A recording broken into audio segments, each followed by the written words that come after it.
Paulo Dionê, Diácono Maurício, queridos irmãos e irmãs. Em primeiro lugar, eu gostaria de agradecer à Paróquia de Santa Rita, não só essa oportunidade de estar aqui celebrando, mas a profunda comunhão nesses dias que precederam a minha ordenação episcopal e também nesta celebração da ordenação.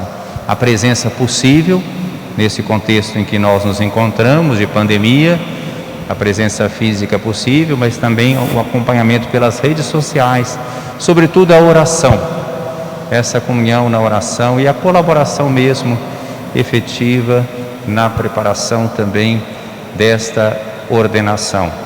Muito obrigado, querido irmão Padre Paulo Dionê, muito obrigado, querida Paróquia de Santa Rita. Ninguém é ordenado para si, né? Mas o episcopado, como já tive a oportunidade de dizer, não é uma honraria, é um serviço ao povo de Deus, que é todo ele um povo sacerdotal, profético e servidor, e só tem sentido assim. Hoje, quarto domingo do tempo comum, nós ouvimos uma palavra clara sobre a profecia e uma palavra clara sobre a caridade. A vida da igreja deve estar marcada pela profecia e pela caridade. A primeira leitura tirada do livro do profeta Jeremias fala da vocação profética.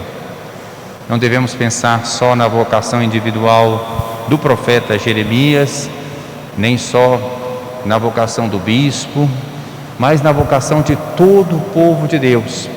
Pelo batismo, nós somos um povo profético, um povo sacerdotal e um povo servidor. O profetismo, ele incomoda, porque o profetismo significa um compromisso com a palavra de Deus e não um compromisso com o gosto das pessoas, dos tempos, dos grupos. O profetismo muitas vezes provoca conflito, porque ele incomoda, desinstala, denuncia, então ele é incômodo. Mas o profetismo é característica da nossa missão. Uma igreja que não for profética é uma igreja que está traindo um aspecto fundamental da sua identidade. Ouvimos na primeira leitura, é muito claro, Deus chama Jeremias, que tem receio porque no caso era novo, achava-se incapaz para aquela missão, mas o Senhor insistiu e disse que ele lhe daria a sua força, que faria dele como um muro, né? Tem comparações fortes. Fala que ele vai encontrar oposição, que vão fazer guerra contra ele, mas que não venceriam. Então estão vendo que a primeira leitura prepara o Evangelho de hoje. O Evangelho, continuação do domingo passado, Jesus vai à sua terra, a terra onde ele fora criado, Nazaré, lê na sinagoga o livro do profeta Isaías: o Espírito do Senhor está sobre mim, pelo que me ungiu, me consagrou, né? Nós todos fomos ungidos pelo batismo, pela crisma. Eu fui ungido, Padre Paulo também, como padre nas mãos, e agora como bispo na cabeça. Aliás, uma unção tão caprichada, viu? Que o solidel está lá perfumado até hoje, né? Eu deixei lá na capela da casa paroquial e ela está toda perfumada, a capela, por causa daquele solidel. Acho que não dá para usar mais não, mas vai ficar como relíquia, né? Bom, a unção não é só para mim, né? O Papa Francisco faz isso, vocês estão vendo, ele fica um pouquinho mais enfeitado. Não estou querendo ser irreverente não, mais enfeitado. Mas esses símbolos têm a ver. O solidel significa só de Deus, né? O Papa Francisco fez uma reflexão bonita sobre a casula, numa das quintas-feiras. Casula, que os padres também usam, lembra o quê? O povo que a gente carrega. Então essa unção que a gente recebe deve descer, e é para servir a todo o povo, né? Então o Espírito do Senhor está sobre mim, pelo que me ungiu, me enviou para evangelizar os pobres, para proclamar um ano da graça do Senhor, para libertar os cativos, os oprimidos, os tristes. É um programa libertador, né? É o programa de Jesus. A igreja não pode ter um programa diferente do programa de Jesus, né? E Jesus terminou, depois que fechou o texto, disse: hoje se cumpriu essa palavra da Escritura que acabastes de ouvir. É interessante como Jesus está tendo uma postura profética. Ele leu um profeta, interpretou e aplicou. Hoje está se cumprindo esta palavra que acabastes de ouvir. O que tinham feito com a religião?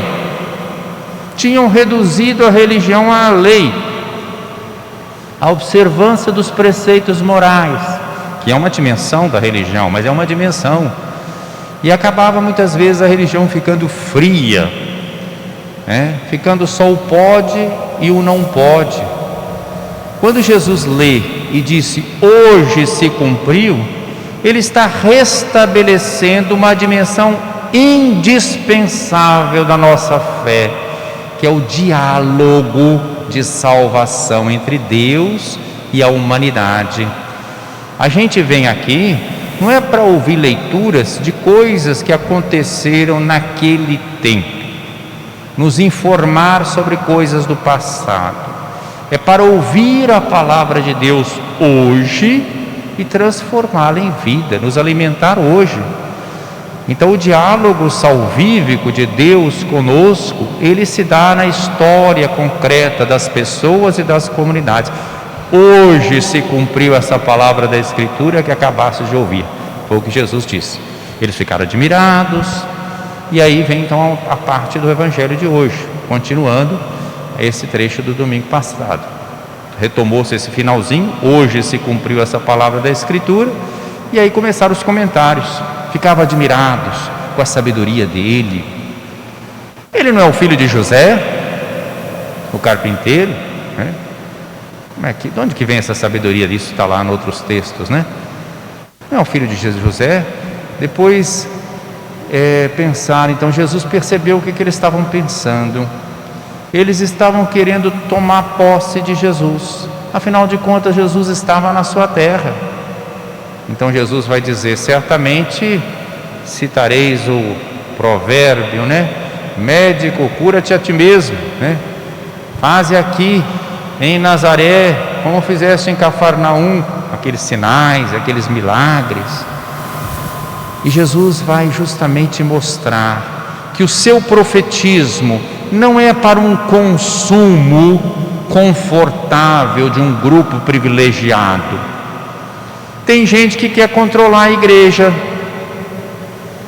tem gente que quer uma igreja a serviço da sua ideologia, a serviço do seu partido, a serviço da sua filosofia. Jesus não aceitou isso não. Ele citou para eles 2 exemplos de profetas, Elias e Eliseu. Elias, no tempo em que houve aquela fome, foi enviado a quem? A uma viúva de Sarepta, pagã, fora do grupo. E foi a ela que a graça de Deus se manifestou. Não faltou a farinha, né? Não faltou o azeite. Também no tempo do profeta Eliseu, veio leproso o general Naamã, de fora do povo de Israel, para ser curado por Eliseu.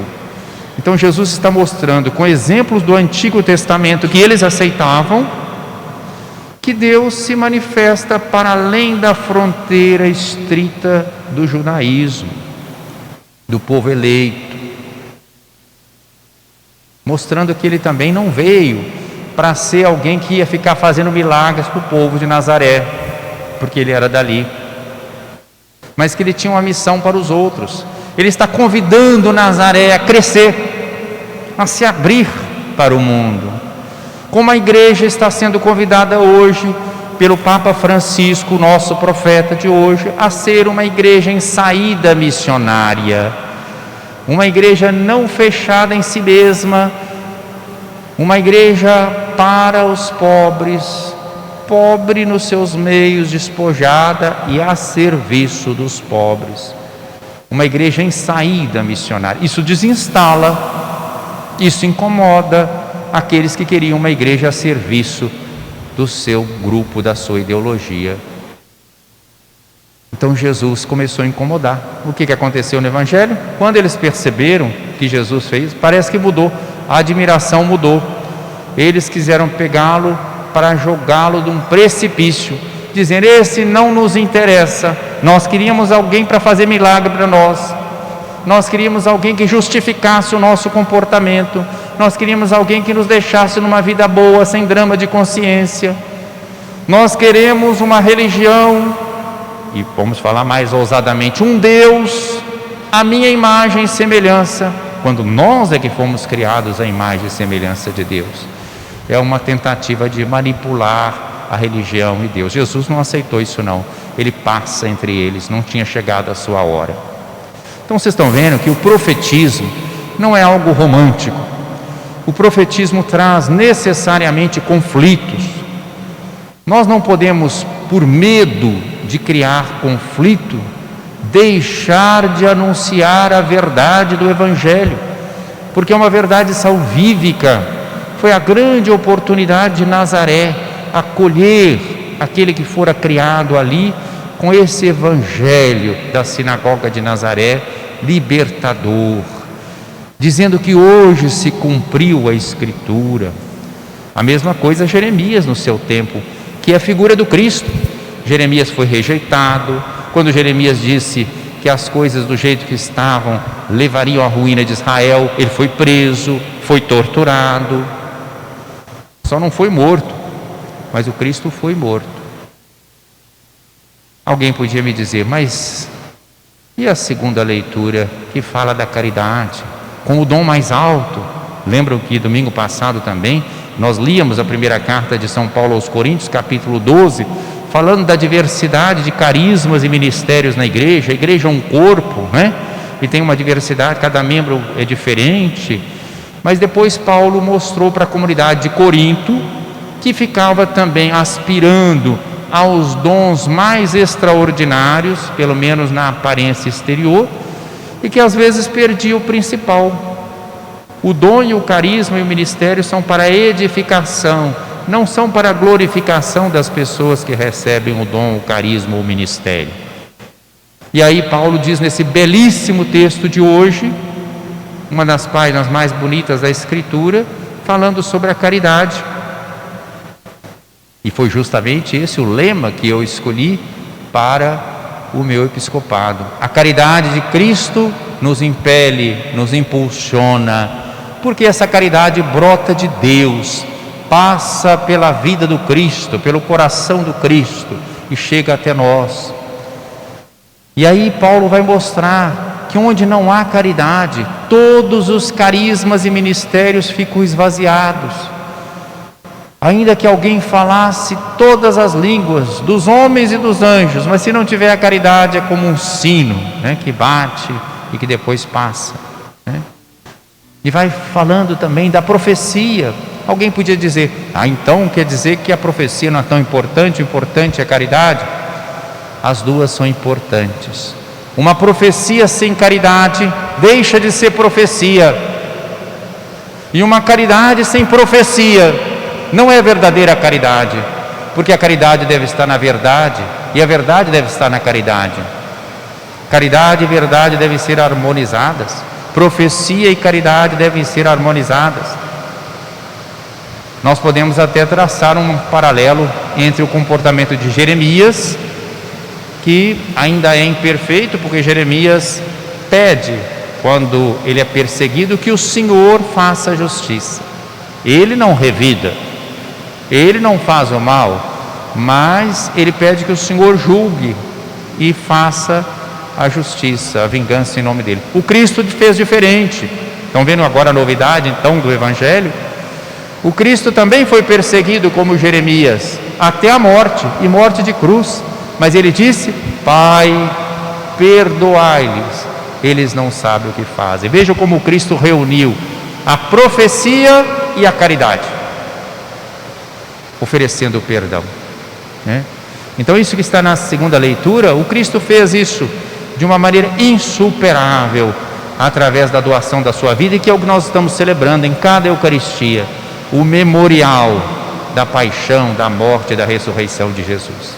Então, meus queridos irmãos, a igreja é chamada a viver de forma profética e vivê-la na forma da caridade. Então, uma igreja servidora, profética, sacerdotal, que consagra esse mundo a Deus, anunciando a verdade do Evangelho através do testemunho da caridade. A maior profecia é a palavra de Deus.